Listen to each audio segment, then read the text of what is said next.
Praise lord. Good morning. అందరూ బాగున్నారు కదూ? మీ అందరూ బాగుండాలని మీ అందరి కొరకు ప్రతిదినము ప్రార్థిస్తూ ఉన్నాం.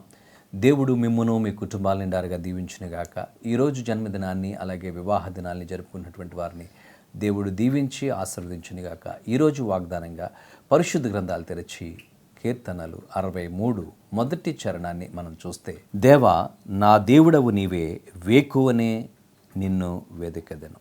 ఈరోజు లేవగానే ప్రతి మనిషి కూడా లేచి లేవగానే తల దగ్గరే మొబైల్ ఉంటుంది. లేవడంతోనే మొబైల్ చూసి ఎవరన్నా నాకు టెక్స్ట్ పెట్టారా ఏంటని ఆ విషయాలు వాట్సాప్, ట్విట్టర్స్ ఇవన్నీ చెక్ చేసుకుంటూ ఫేస్బుక్ ఇవన్నీ చూసి పనులు ముగించుకుని ఆఫీస్కి వెళ్ళిపోతా ఉన్నారు. దేవుని వాక్యం చదవట్లేదు. దేవుని సన్నిధిలో ప్రార్థించలేనటువంటి టైం లేదండి. వాక్యం చదివారు ఇద్దను అంటే చదవలేదండి, టైం లేదు.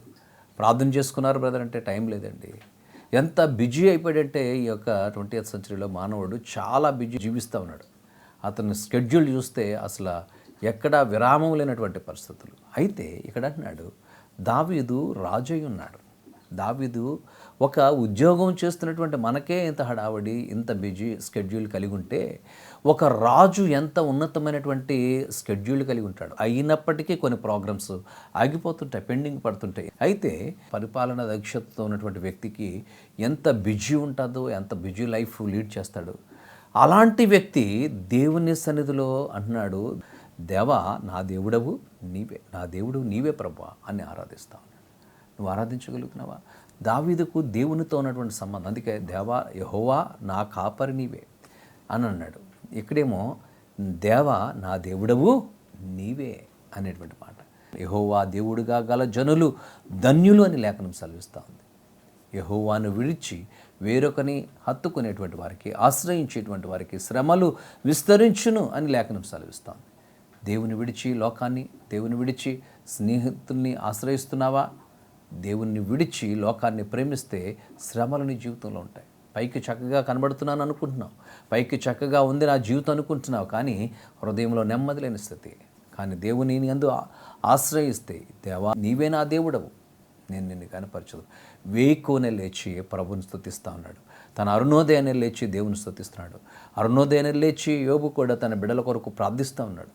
దేవుని పిల్లలు అరుణోదయాన్ని లేచి ప్రభువుని వాక్యం ధ్యానించుట, ప్రార్థించుట, దేవునితో మన దినాన్ని ప్రారంభించినప్పుడు మన జీవితాలు సుఖమయముగా వెళతాయి. దేవుని నామమున స్తోత్రం కలిగి దేవుడు నిన్ను నడిపిస్తాడు. ఆయన ఉదయాన్నే లేచి దేవుని వాక్యాన్ని చదువు, ఉదయాన్నే లేచి దేవుని సందులో మోకరించి ప్రార్థన చేయి. కుటుంబ ఆరాధన ప్రారంభించండి. ఒకవేళ చేయకపోతే ఇప్పటివరకు ఉదయకాలపు కుటుంబ ఆరాధనలు కుటుంబానికి ఎంతో శ్రేయస్సునిస్తాయి. ఉదయకాలపు కుటుంబ ఆరాధన, సాయంత్రకాలపు కుటుంబ ఆరాధన కుటుంబానికి ఎంతో ఒక రక్షక కవచం వంటిది. కనుక కుటుంబంలో సమాధానం నెలకొల్పేటువంటిది, కుటుంబంలో ఉన్నటువంటి సమస్యల నుంచి విడిపించేటువంటిది.